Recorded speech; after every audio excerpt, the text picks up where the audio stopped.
So we've been sitting together for about 5 days,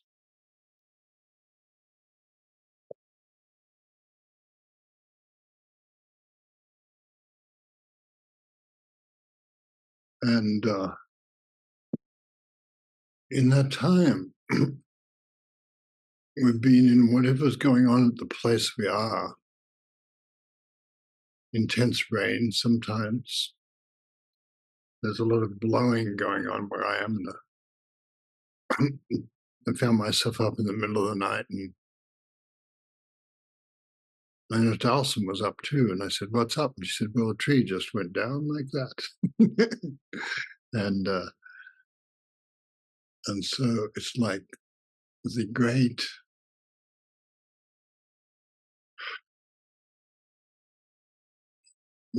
Tao is always at work, and it's always doing stuff, and it's producing us, and it's producing trees falling and wind and limes skittering across the yard as they blow off the tree. Another pine just outside. There's another pine just outside my window. It looks like it's contemplating, going to the Pure Land. So, and there's something wonderful about sitting together. I suppose that's obvious, but I noticed in the night sitting, which I'm particularly fond of, but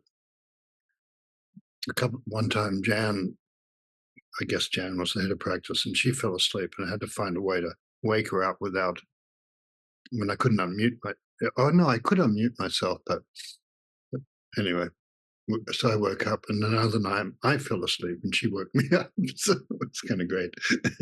And there's this sort of intimacy of one with the circumstances, with the wind and the rain, and if you're in another place, one with that.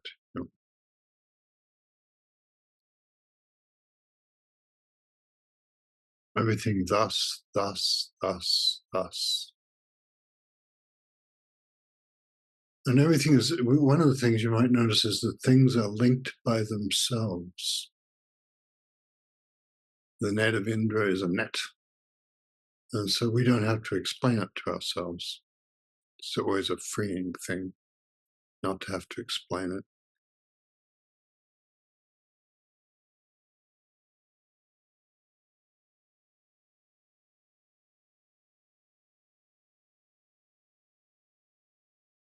And the sounds are good. Who is hearing that sound? One of the great koans. There's a wind bell out there going sort of out of its mind. And the eucalyptus are great. It sounds like great express trains.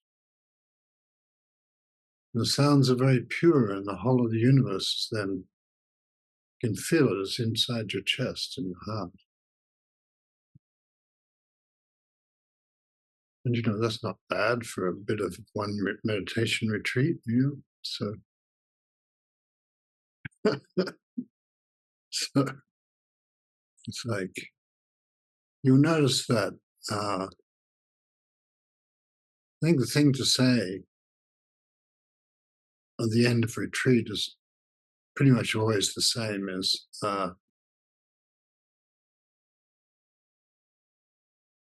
I think what happens is the more retreats we do, gradually we're a bit more translucent and a bit more permeable. And then we notice that the mind is not as clear, or I don't know if clear is not right. The mind is not as, objects can't pass through it as easily as they can in retreat. But there's nothing, you can't correct that. Correcting that is putting another object in the mind. So just notice the translucence, and then you notice it's there more and more. And Gui Shan said to his great student, young Shan, he said, "Well, when did the flows stop with you? Worrying, checking your mobile phone all the time. There's only music happening now. I can check my phone. or it's only meditation, I can check my phone. Or there's talking and I want to get away from the lecture, so I'll check my phone. Yes. So all that. And so the flows. And so Guishan said, when did this flow stop for you? Meaning that he thought the flows had pretty much stopped. And I remember old uh, Thai forest monk telling me once, he said, well, it stopped for me. Thought stopped. Disturbing thoughts stopped. And I thought, it depends what you mean by a disturbance, doesn't it? So, so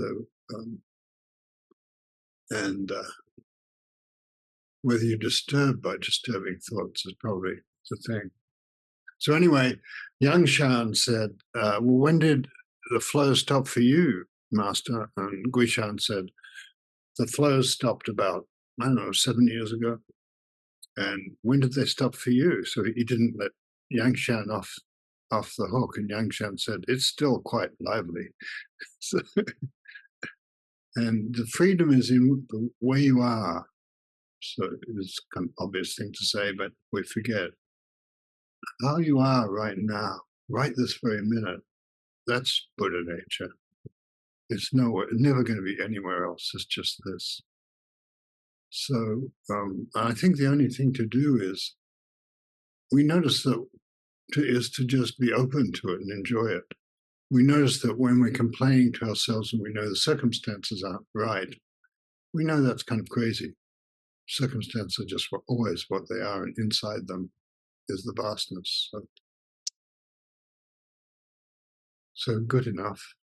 Thank you very much for sharing this time together. Thank you for the heads of practice and our liaison, trying to make me remember things, heroic task, and our beautiful, wonderful musicians. Thank you, Michael and Jordan. I love the way you just talk to each other when you're playing. it's a Dharma talk between you. Thank you to everyone who, Jan Black and everyone who organized things. And there are many of you, so thank you. People who taught, gave interviews and talks. So I'm just full of, I don't know, just some sort of sweet feeling for what we do, all of it. And that feeling, the other strange, wonderful thing is the feeling how